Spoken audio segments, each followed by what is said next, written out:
Assalamu алейкум айымдар жана мырзалар. Назарыңыздарда 06 унасы. 06 сүйүүчүлөрү башчылар тондар. Көрүңүздөр, өзүңүздөр көрүп тургандай өңү түсү ак түстө. Кыргызстан номерде 4 дөңгөлөгү кышыга отурулган тондар. Келиңиздер. Бул 06-нын жылы 1991. Кыймылдач көлөмү 1.5 көрүңүздөр. Механика баасын соңгулуп жазып көргөн Жапагуна базарындагы эң арзан 06-лардын бири. Караңыздар, тона 145 000 сом.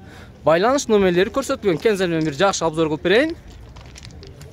Ең сонун Кензер ички салонунан назар салабыз.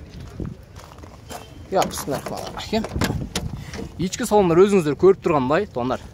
Тряпочный салон, чыканак тирөөчү бар. Караңыздар тондар. Жакшы, таза тыккан. Арт салондан көрөбүз. Караңыздар тондар. Так, келиңиздер тондар. Бул жакта арткы багаждарын көрөлүчү. Арткы багаждар өзүңүздөр көрүп тургандай тондар. Запаскасы бар экен. Караңыздар тондар. Таза. Мотор жактарын көрүүгө бир аракет кылалы. Келиңиздер тондар. Өзүңүздөр көрүп тургандай мотор жактары караңыздар тондар. Өзүңүздөр көрүп тургандай тондар. Андыктан туугандар, шашылыңыздар. 06 сүйүүчүлөр барсыздарбы? Алып жакшы күндөргө миниңиздер.